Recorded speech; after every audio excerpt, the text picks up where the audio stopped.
बहुत दुख की बात है कि बीती रात पावर स्टार पवन सिंह के आरा वाले घर पे चोरी हो गई और उस चोरी में उनके यहाँ से लाखों रुपए के गहने को चुरा लिया गया। क्या क्या चोरी हुआ वो हम विस्तार से बताएंगे वीडियो में, लेकिन सबसे बड़ी बात यह है कि चोरों की हिम्मत देखिए। घर में दो लोग होने के बाद भी इस चोरी को अंजाम दे दिया गया। पवन सिंह के बड़े भाई रानू सिंह कहीं घूमने गए थे, लेकिन उस घर में फिर भी दो लोग मौजूद थे और वो थे उनके सास ससुर, लेकिन फिर भी चोरी हो गई। और ये चोरी ताले को तोड़कर या दरवाजे को लात मार के तोड़ के नहीं किया गया है। ये चोरी खिड़की के ग्रिल को बाहर से उखाड़ के किया गया है। मतलब बाहर से लोहे के ग्रिल को उखाड़ लेते हैं चोर और घुसते भी उसी रूम में है जिस रूम में लाखों का सोना चांदी रखा हुआ होता है। मतलब अजीब है ना, चोरों को ये पहले से पता था कि किस रूम के खिड़की को तोड़ के अंदर जाएंगे कि वहां हम बड़ा हाथ मार सकते हैं, और फिर उन्होंने वही किया, उसी रूम में घुसे जिस रूम में सब कुछ था। खैर बात करते हैं कि पवन सिंह के घर में चोरी करके आखिर चोरों ने पवन सिंह का कितने का नुकसान किया।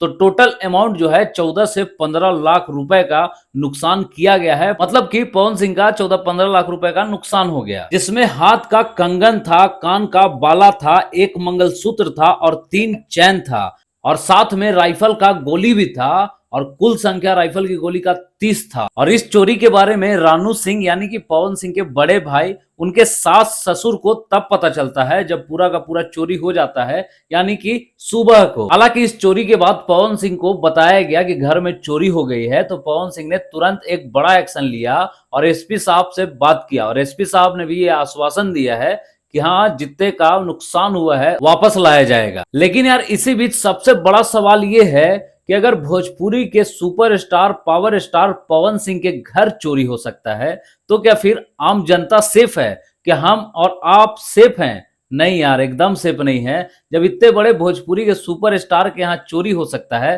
तो फिर हम और आप तो कुछ हैं ही नहीं। और ये जो चोरी वाला कहानी है ना, ये भी हर एक गांव का है। मतलब आए दिन ये सब सुनने को मिलता ही रहता है कि वहां पे उस गांव में फलाना के यहाँ चोरी हो गया, ढिकाना के यहाँ चोरी हो गया। मतलब कि क्या इन सब चीजों को रोका नहीं जा सकता है? आदमी सालों तपस्या और संघर्ष करता है, तब जाके एक इंसान के घर कुछ सामान वामान होता है, कुछ पैसे होते हैं, कुछ गहना होता है, लेकिन किए गए मेहनत को एक रात में किस तरीके से उड़ा दिया जा रहा है। खैर इस विषय पे आप क्या सोचते हैं, कमेंट सेक्शन में जरूर बताइएगा।